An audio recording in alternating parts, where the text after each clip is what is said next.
Shalom Bapak Ibu Saudara yang dikasihi Tuhan. Seri pengajaran hari ini berjudul Ada Maksud Tuhan. Saudaraku, satu hal yang kita mesti tahu ya, bahwa dalam segala hal itu ada maksud Tuhan. Apalagi ketika kita menghadapi masalah atau pergumulan hidup, tentu ada maksud Tuhan. Di mana sebenarnya semua itu sarana Tuhan untuk mendewasakan kita.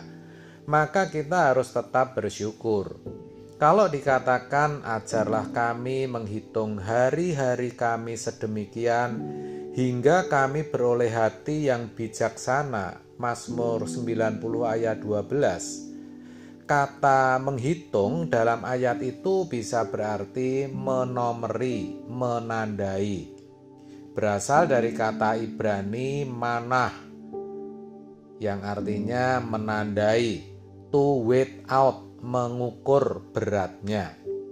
Maksudnya setiap hari Tuhan menyediakan berkat kekalnya untuk kita. Kenapa berkat kekal?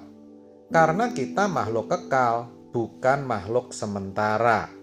Maka yang Tuhan sediakan bukan hanya berkat jasmani untuk kelangsungan hidup kita, tetapi justru lebih kepada berkat kekalnya atau berkat rohaninya, agar kita bisa mempersiapkan diri untuk kekekalan. Dengan begitu, seharusnya yang kita pikirkan adalah perkara yang di atas, bukan yang di bumi. Senada dengan itu Tuhan Yesus juga berkata, manusia hidup bukan hanya dari roti saja, tetapi juga dari setiap firman yang keluar dari mulut Allah. Bicara firman itu terkait dengan pekerjaan Roh Kudus yang berbicara dan mendidik seseorang agar bisa mengerti kehendak Allah. Maka benar kalau dikatakan dalam 1 Korintus 10 ayat 31, baik engkau makan atau minum atau melakukan sesuatu yang lain, lakukan semua untuk kemuliaan Allah. Dengan demikian, jadi tidak penting apakah menikah atau tidak, punya anak atau tidak. Karena apapun yang kita lakukan hanya untuk kemuliaan Allah. Iya, begitu. Karena hidup kita adalah milik Tuhan, maka hanya untuk kesenangan Tuhan. Kalau kita telah dibeli dan lunas dibayar, lalu yang kita pikirkan hanya berkat-berkat jasmani saja, kita akan celaka, sebab kita pasti kehilangan berkat-berkat rohani yang Tuhan sediakan. Padahal kalau kita tidak kudus, tidak mungkin bisa masuk kerajaan surga. Itu tatanan Allah. Maka firman Allah berkata, keluarlah kamu dari antara mereka, jangan menjamah apa yang najis, maka aku akan menerima kamu sebagai anak-anakku laki-laki dan anak-anakku perempuan. 2 Korintus 6 ayat 17-18. Jadi saudara, mari saya ajak, jangan berbuat dosa lagi. Mari hidup kudus, pasti bisa. Yang namanya kekudusan atau kesucian itu bukan hal yang tidak mungkin.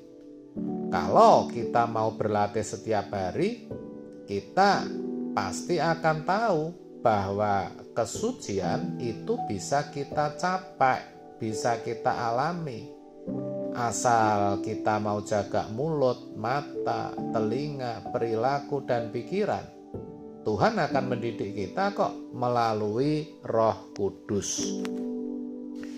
Saudara, kita kembali ke firman yang berkata, pikirkan perkara yang di atas, bukan yang di bumi. Kolose 3 ayat 2. Artinya apa?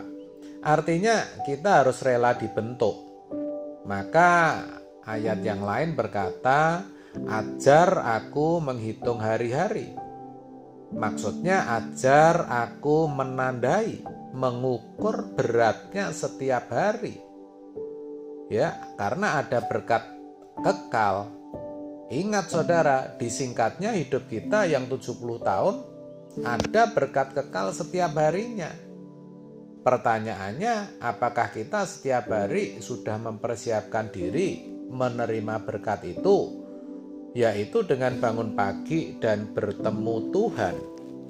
Saya katakan demikian karena itu sangat penting. Ketika kita menghadap Tuhan setiap pagi, kita akan dirangsang untuk berurusan dengan Tuhan. Jangan sampai suatu hari nanti ketika melihat kemuliaan Allah yang maha dahsyat itu, lalu kita tahu betapa bernilai dan berharganya berkat kekal, kita kecewa karena telah menyia-nyiakan kesempatan yang Tuhan sudah sediakan. Iya, tentu kita akan menyesal karena kita telah membuat Allah yang maha murah itu menjadi murahan, sampai akhirnya kita tidak bisa mengalami Allah yang hidup. Begitu saudara. Maka sejatinya ketika Allah izinkan berbagai persoalan dan pergumulan hidup yang berat, Tuhan punya maksud. Ada maksud Allah di dalamnya, supaya kita tengadah ke atas, mengingat dan mencari Dia. Jujur ya saudara, kebanyakan kita itu fokusnya pada hari ini, maksudnya perkara yang di bumi, dan itu sudah tertanam sejak kita kecil. Pemazmur mengatakan, ajar aku menghitung hari, menandai, melihat, mengukur beratnya hari. Berarti hari itu ada beratnya, ada berkatnya.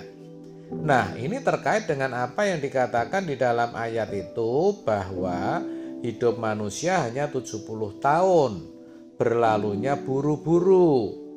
Maka jangan main-main. Ingat ini, orang mau berurusan dengan Tuhan atau tidak, Tuhan tetap berurusan dengan dia. Karena apa?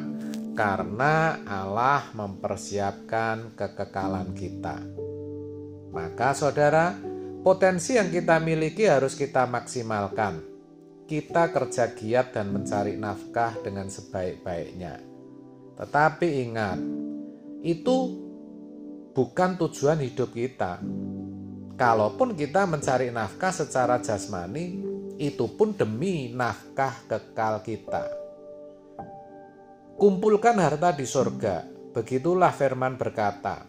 Artinya bertumbuhlah terus dalam kekudusan dan kesucian. Kata kudus, suci itu abstrak, kadang-kadang dianggap yang tidak-tidak. Tetapi ini kenyataan yang dikatakan Alkitab secara berulang-ulang. Kalau kita serius mengumpulkan harta di surga, menjaga kekudusan, dan terus hidup benar, kita akan memiliki naluri perasaan surgawi. Kita mulai bisa menghayati bahwa kita bukan dari dunia ini. Kalau Tuhan Yesus berkata, kumpulkan harta di surga, bukan di bumi. Di bumi ngengat dan karat bisa merusak, pencuri bisa mencuri serta membongkarnya. Sebab di mana ada hartamu, di situ hatimu berada. Apa artinya? Artinya, ketika kita makin hidup benar, makin menjaga kekudusan, serius membangun kehidupan yang tidak bercacat, tidak bercela, hati kita telah terpindahkan di kerajaan surga. Di dalam Matius 6 ayat 24 Tuhan berkata, kamu tak dapat mengabdi kepada dua tuan. Ini standar. Ayat selanjutnya, jangan khawatir atas apa yang kamu makan dan minum. Lihat, burung di udara dia pelihara, bunga di padang dia dandani. Allah pelihara. Apalagi kita yang punya kekekalan. Namun masalahnya, Apakah kita mempersoalkan kekekalan itu? Amin. Tuhan Yesus memberkati.